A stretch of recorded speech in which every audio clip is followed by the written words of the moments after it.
자, 520페이지 임료의 평가 있습니다. 임료의 평가 520페이지입니다. 자, 그 임료의 종류가 있는데요. 자, 요거는 거래 사례, 임대 사례 비율법에 있는 용어입니다. 네 가지 한번 보겠습니다. 한번 볼까요? 임료의 평가. 임료의 평가인데, 임료는 실질 임료로 구성돼. 실질 임료가 뭐예요? 실질 임료, 총 임료입니다. 전체 임료를 실질 임료로 쓰면 총 임료가 이렇게 구성되어 있어요. 전체 임료가 있어요. 자, 이것 때문에 명목여하에 불과하고, 자, 임료는 실질 임료를 기준한다 이렇게 씁니다. 되겠죠? 실질 임료는 순 임료 플러스 필요 재경비로 되어 있어. 순 임료 플러스 필요 재경비로 되어 있거든. 필요 재경비. 이렇게 구성되어 있습니다. 자, 그러면 순임료의 종류 한번 보겠습니다. 5개로 한번 나눠 보겠습니다.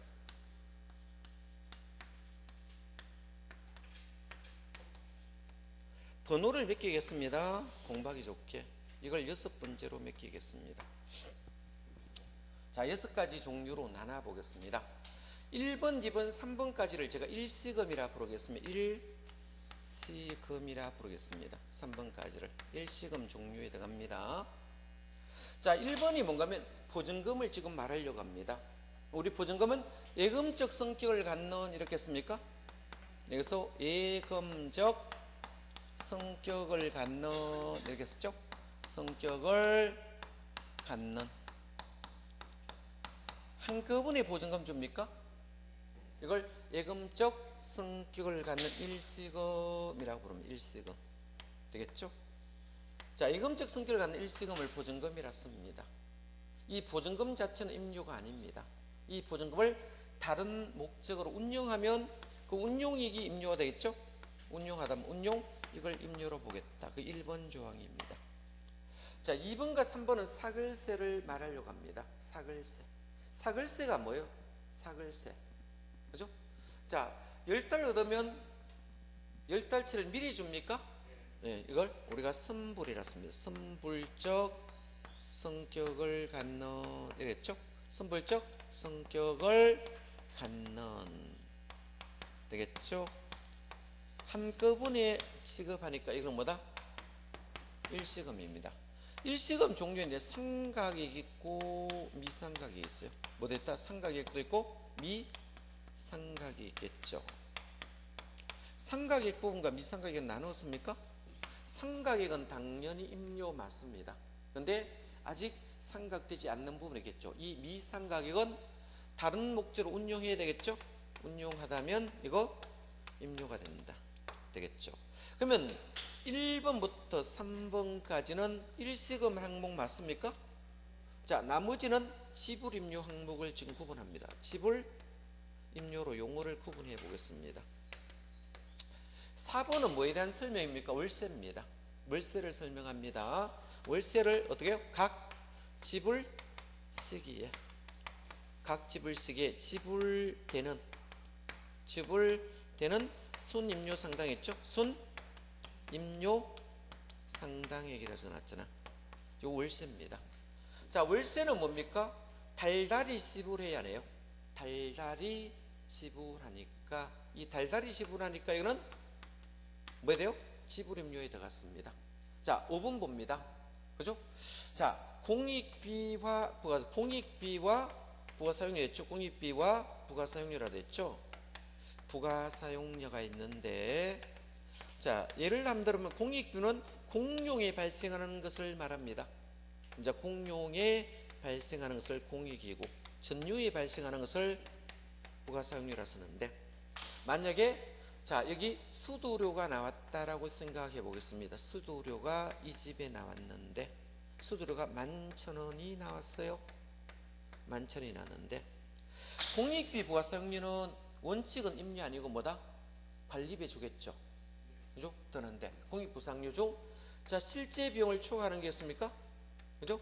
실제 비용을 초과하는 거예요. 실비를 초과하는 금액이겠죠? 초과하는 금액이 있잖아.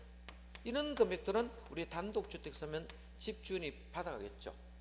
만약 이 집에 셋 집이 산다고 가정을 한다면, 자, 셋 집이 산다면 한 집당, 자, 100원짜리까지 거둘 귀찮으니까 얼마요?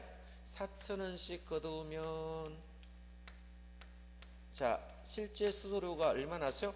11,000원이 실제 비용 맞습니까? 실비는 현재 얼마요? 11,000원. 추가하는 금액이 얼마다? 1,000원입니다. 이 1,000원을 추가하는 금액이 되겠죠. 이거에 대해서 뭐다? 요거는, 자, 집주인이 내주지 않죠. 이것도 명목 여하에 불과하고 임차인 후짐에서 임대인 후짐 들어갔죠. 이것도 뭐다? 임료로 보겠다는 거예요. 자, 이건 달달이 발생할 수 있으니까 지불 임료 들어갔습니다. 필요재경비 항목도 여기 들어갑니다. 되겠죠? 필요재경비. 자, 그러면 지불 임료는 몇 개입니까? 세 가지죠? 지불 임료 종류 세 가지잖아. 일시금 종류 세 가지 맞습니까? 자, 순임료는 몇 가지? 5가지. 필요재경비 하나입니다. 되겠죠? 자, 문제가 나왔습니다.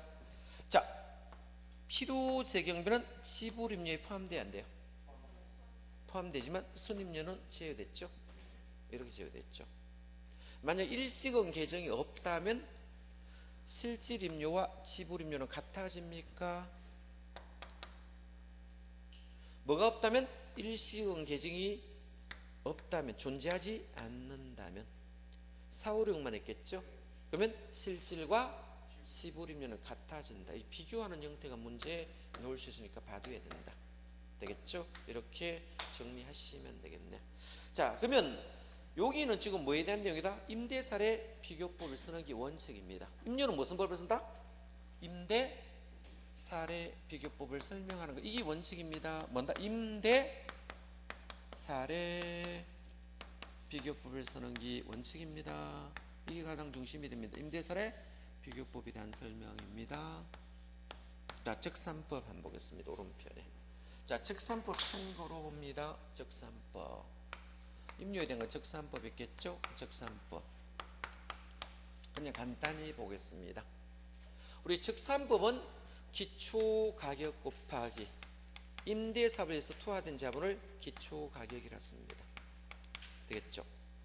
자, 기대이율을 곱해야 되겠죠? 기대이율을 곱하여 임대사업을 하기 위해서 필요한 경비 더 있습니까? 필요 재경비를 합산하면 살 적자 나옵니까?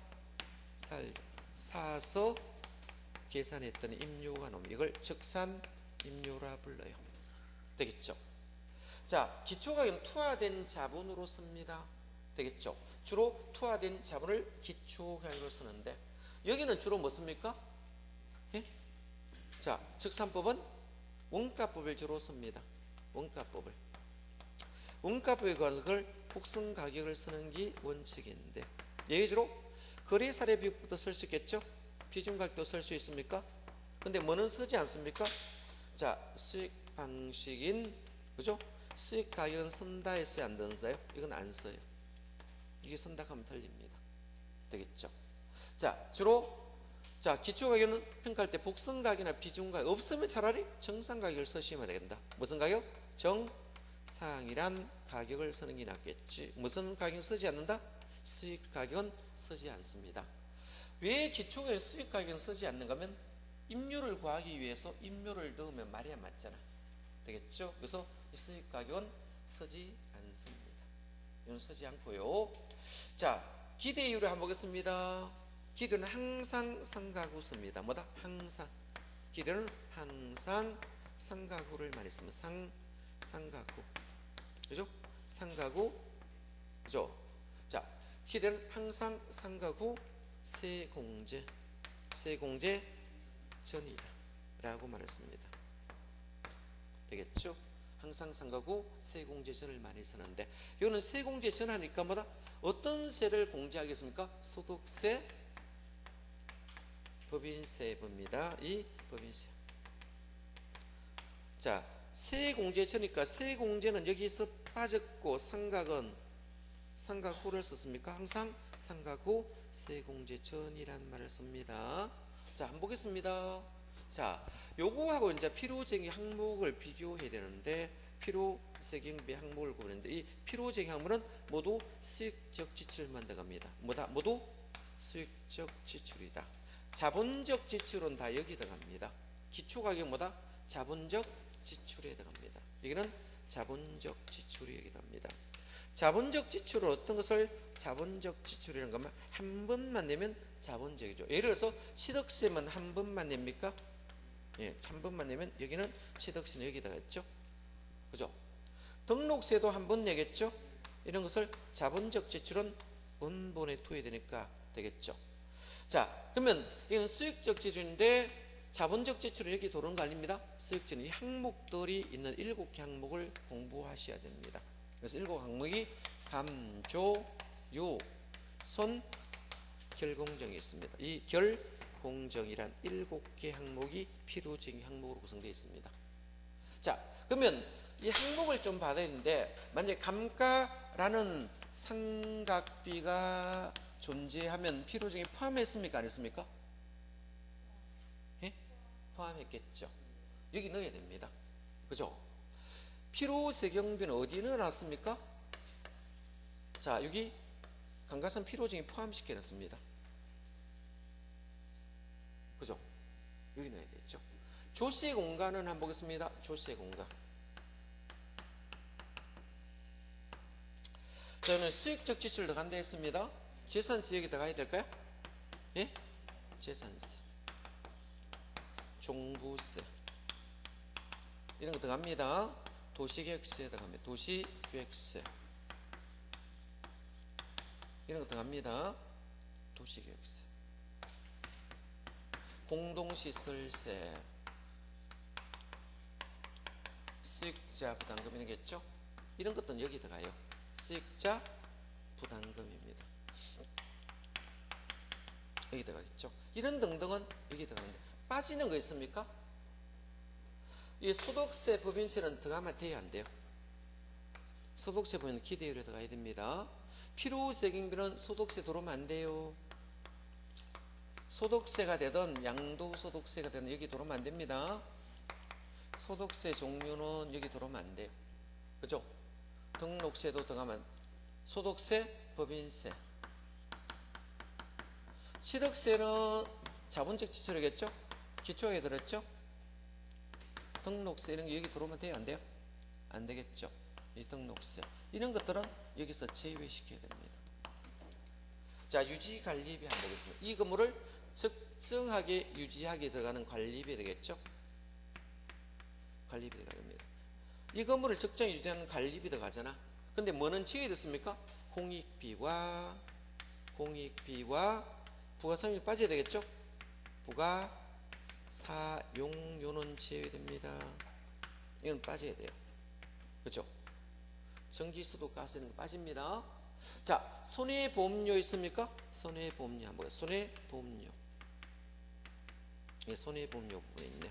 그죠? 손해보험료 있는데. 그죠? 이건 소멸성만 인정할까요? 뭐만 인정한다? 화재보험료처럼 소멸성만 인정이 됩니다. 자, 비소멸성은 제외되겠죠? 비소멸성은 뭐다? 제외된다. 되겠죠? 제외되고. 자, 결손준비비라고 씁니까? 결손준비비라 쓰기도 하고 대손준비비라 쓰죠. 결손준비비. 자, 준비비 또는 대손준비비 같습니다. 이건 미국에 쓰는 제도입니다. 미국은 결손준비비가 있고 한국은 보증금 제도가 있어 똑같단 말이에요. 그죠? 자, 미국은 보증금 제도가 없거든요. 결손준비비 제도가 있죠. 월세를 받다가 보면 어때요? 월세 안 내고 도망갈 수 있습니까? 없습니까? 있죠. 월세를 받다면 월세가 누락되면 결손준비비 받아놔야 돼? 안 받아내요? 받아놔야 되겠죠. 그래서 결손준비비 받아놔야 돼요. 그죠? 자, 그래서 월세 받을 때 그죠? 결손주 500만 원에 월세 20만 원 이렇게 받으면 되겠죠. 한국처럼 보증금이 예치되어 있으면 이거 받을 필요 있어 없어요? 없죠. 한국의 보증금이 미국의 결손준비비 같은 용어예요. 자, 보증금이 이미 예치가 되면 결손준비 또 받으면 이중받잖아. 그래서 결손준비 받을 필요 있다 없다? 없다는 겁니다. 자, 공실에 따른 손실상당. 공실에 따른 뭐다? 손실상당이 되겠죠. 손실상당이겠죠. 이제 알겠죠? 공실에 따른 손실상당이 있을 겁니다. 되겠죠? 정상 운전 자금에 대한 이자입니까? 정상운전 자금에 대한 이자. 이 7개 항목은 필요 세경비 항목에 들어간다. 여기는 내용이 놓으면 조세공과 좀 유심히 봐두셔야 됩니다. 조세공과를 틀리게 잘 만들어놔야 되겠죠? 그래서 좀 봐두시기 바라요. 자, 가볍게 보시. 옛날엔 참 많이 나왔는데 조세공과 파트 있습니까? 여기 좀 별표 쳐두시면 좋겠네. 됐고, 자, 쭉 524페이지로 넘어갑니다. 524 되겠습니까? 감정평가 규칙이 있습니까? 이거 다 읽어보셔야 돼요. 별표 칩니다.